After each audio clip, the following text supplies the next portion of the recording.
Halo, kumaha damang, saatnya Anda menyimak berita Bandung bersama saya Ilham Ardiansyah. Sejumlah berita menarik akan kami sajikan untuk Anda dan berikut 3 berita utama hari ini. Warga di Cirebon digegerkan dengan temuan bayi yang masih hidup di dalam tas kresek. Karena kedinginan, nyawa sang bayi akhirnya tak tertolong. Baru dibangun 4 hari sebuah jembatan darurat di desa Babakan Asem di Kabupaten Sumedang hanyut terbawa arus sungai.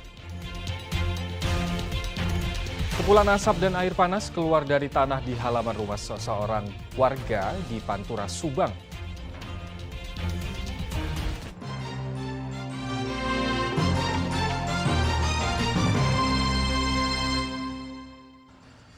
Warga desa Kepetakan, Kecamatan Kepetakan, Kabupaten Cirebon digegerkan dengan temuan bayi di dalam tas kresek pada Kamis pagi pekan lalu. Saat ditemukan, bayi berjenis kelamin laki-laki tersebut dalam kondisi kedinginan dengan nafas tersengal-sengal.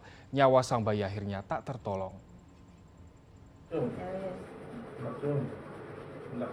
Sejumlah bidan dari Puskesmas Kedaton, Kecamatan Kapetakan, Kabupaten Cirebon berupaya memberikan pertolongan medis kepada bayi yang ditemukan warga. Bayi yang ditemukan di dalam tas kresek di depan rumah warga ini dalam kondisi kedinginan dengan nafas yang tersengal-sengal. Petugas kemudian merujuk bayi berjenis kelamin laki-laki tersebut ke Rumah Sakit Gunung Jati untuk penanganan lebih lanjut. Namun, nyawa bayi yang diperkirakan baru 3 jam dilahirkan tersebut tidak dapat tertolong. Jasad bayi tak berdosa tersebut kemudian dibawa kembali ke Puskesmas Kedaton untuk proses pemulasaraan. Bayi malang tersebut kemudian dimakamkan di pemakaman umum Desa Kapetakan. Penemuan bayi ini berawal saat warga mencurigai tas kresek hitam yang bergerak dan mengeluarkan suara tangisan. Warga yang penasaran kemudian membuka dan mendapati bayi laki-laki yang masih hidup dan lengkap dengan tali pusarnya.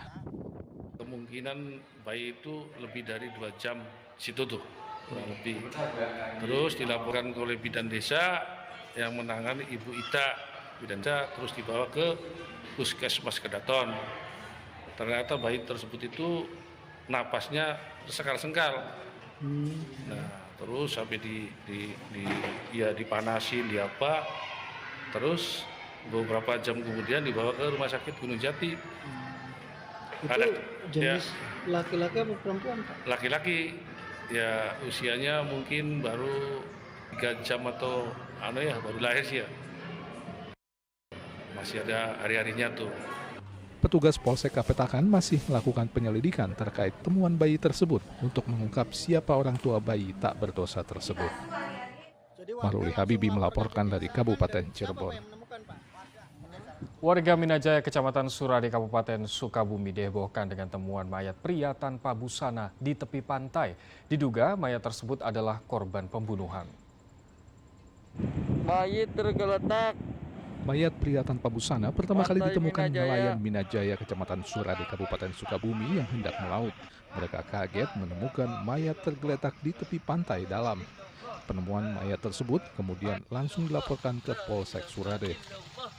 Tadi pagi ada kabar dari warga, saya langsung ke lokasi, lihat kronologisnya. Dia lagi tergeletak, ciri-ciri orangnya pendek besar, terus rambutnya agak putih, jenggotnya agak putih. Ya begitulah, Pak. Oh, tebih, ada paling 2 kilo ada. Dari posisi pantai, pinggir pantai? Iya, di tengah? Di tengah, di atas sekarang itu, jarak jauhnya. Proses evakuasi itu memakan berapa lama, Pak? Kalau evakuasi bawa mayitnya, paling 1 jam ada. Laki-laki, Pak. Perkirakan ke 50 lebihan, Pak, usianya. Warga sekitar tidak ada yang mengenali identitas sang mayat. Adapun ciri-ciri mayat yang ditemukan adalah berbadan gemuk dan pendek, rambut putih, dan diperkirakan berusia sekitar 50 tahunan. Mayat tersebut sudah dibawa ke Rumah Sakit Jampang Kulon untuk diotopsi. Asep Didi melaporkan dari Kabupaten Sukabumi. Curah hujan tinggi yang melanda wilayah Sukabumi mengakibatkan tebing setinggi 20 meter longsor dan menutup badan jalan di Desa Mekar Sakti, Kecamatan Ciamas, Kabupaten Sukabumi. Akses menuju kawasan Geopark Cileteh pun lumpuh total karena tertutup material lumpur dan bebatuan. Kamis pekan lalu, longsoran berupa lumpur dan bebatuan serta pohon yang ikut longsor menutup badan jalan yang menghubungkan Sukabumi menuju kawasan Geopark Ciletuh, Pelabuhan Ratu di Kampung Cipecang, Desa Mekar Sakti, Kecamatan Ciemas, Kabupaten Sukabumi. Ketebalan material lumpur yang mencapai 6 meter sepanjang 25 meter membuat akses jalan kedua arah lumpuh total. Pembersihan material longsor dilakukan dengan menurunkan 2 alat berat dari Dinas Pekerjaan Umum Provinsi Jawa Barat dibantu BPBD dan aparat TNI Polri. Menurut petugas, saat kejadian ada 2 unit kendaraan yang terjebak longsor, yaitu sebuah sepeda motor milik Edi warga Cilacap dan 1 unit mobil box. Mungkin diakibatkan hujan, mungkin si jalur airnya solokan gitu, ada yang bolong masuk ke kebun, sawah, sungai, perkiraan sekitar 300 meter lah. Cuman korban aya gitunya, aya mungkin tanah sawah ya? tertimbun. Itu sawah tersebut sudah ditanami padi atau belum, Pak?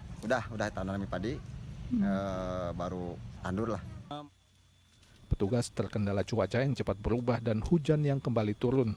Warga diimbau tetap waspada karena curah hujan yang tinggi menyebabkan rawan terjadinya longsor di sejumlah titik. Asep Didi melaporkan dari Kabupaten Sukabumi.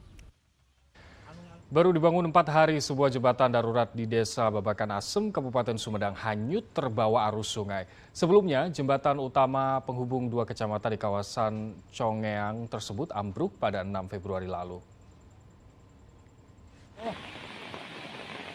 Video amatir warga menunjukkan derasnya arus sungai Cianda yang menghanyutkan jembatan darurat yang dibangun warga Rabu pekan lalu.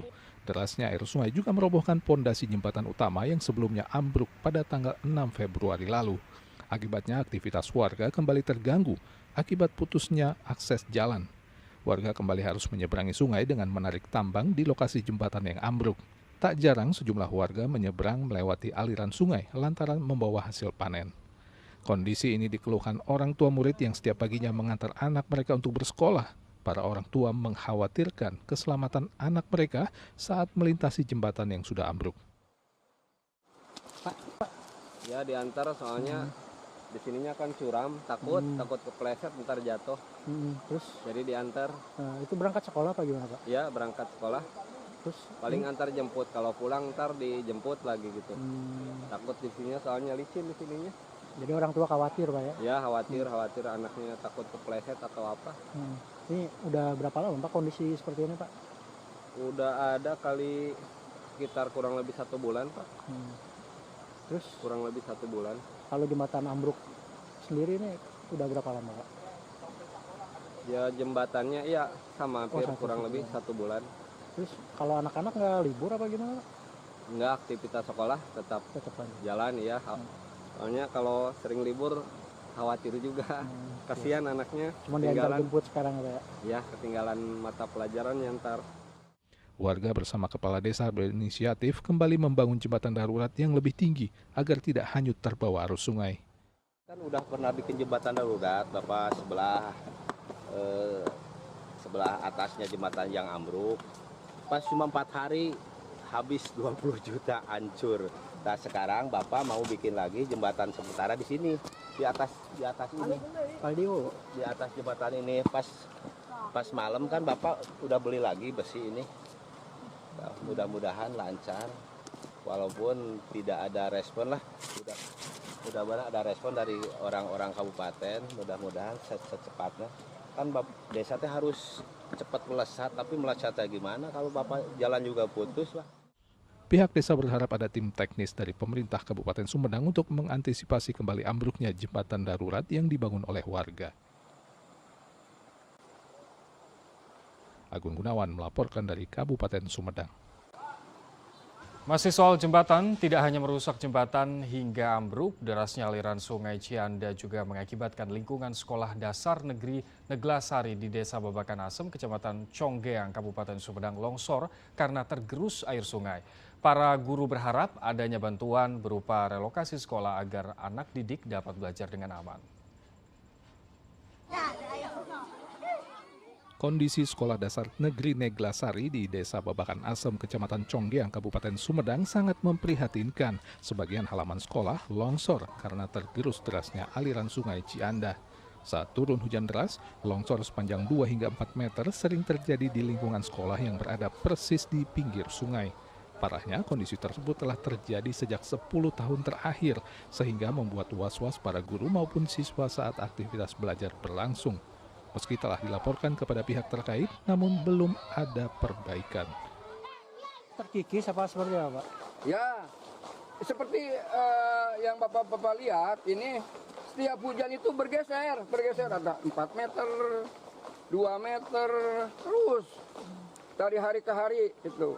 Jadi tergantung hujannya atau cahnya gitu ya, arus air itu. Udah berapa lama ini Pak kondisinya seperti ini? Wah, udah lama. Dulu juga udah ada solusi dari bantuan dari klaser berupa itulah penjaganya, tapi dihalangi oleh batu-batu, tumpukan batu, tapi nggak kuat tahannya, jadi lama kelamaan kan kawat-kawatnya itu rapuh, jadi terus termakan oleh air, tergerus. SD Negeri Neglasari saat ini memiliki 110 orang siswa. Pihak sekolah sudah memasang jaring agar siswa tidak mendekati bibir tebing karena bisa membahayakan keselamatan. Agun Gunawan melaporkan dari Kabupaten Sumedang. Belasan rumah di Kecamatan Banyuresmi, Kabupaten Garut rusak setelah diguyur hujan deras disertai angin kencang. Menurut BPBD Garut yang melakukan pengecekan lapangan, sebagian besar kerusakan rumah terdapat pada bagian atap. Petugas dari Badan Penanggulangan Bencana Daerah BPBD Kabupaten Garut melakukan pengecekan ke lapangan Sabtu malam pekan lalu setelah menerima laporan adanya kerusakan rumah warga akibat angin kencang.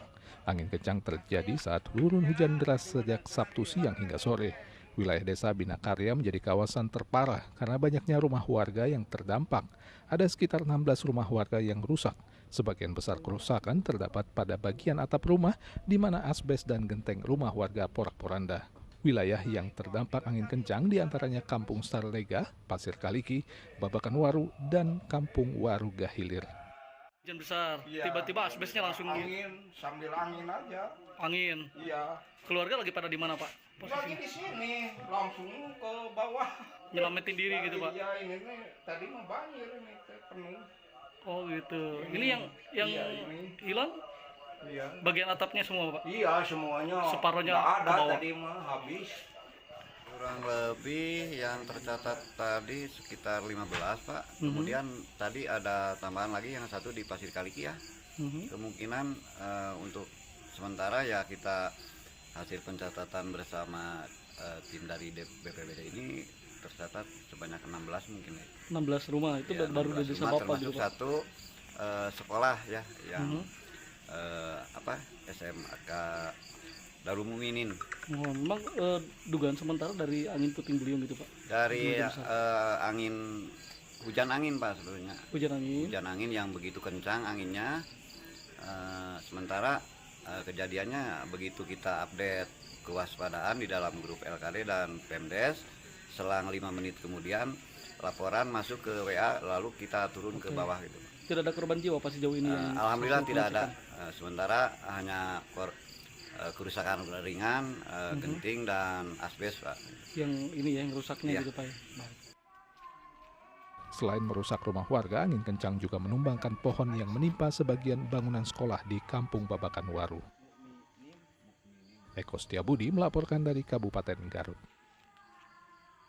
A'udzu billahi minasyaitonir rajim. Bismillahirrahmanirrahim. Inilah puncak dari semua tahapan kompetisi membaca Al-Quran. Babak grand final Qori Cilik Indonesia. Assalamualaikum warahmatullahi wabarakatuh. Qori Cilik Indonesia hadir lagi nih di Ajwa TV. Ya betul. Yuk teman-teman yang usianya 14 tahun ikut lomba membaca Al-Quran Qori Cilik Indonesia. Kirimkan video mengaji teman-teman ya ke email qoricilik indonesia 2023. @gmail.com. Kita tunggu video mengaji teman-teman sampai tanggal 28 Februari 2023 ya. Wassalamualaikum warahmatullahi wabarakatuh.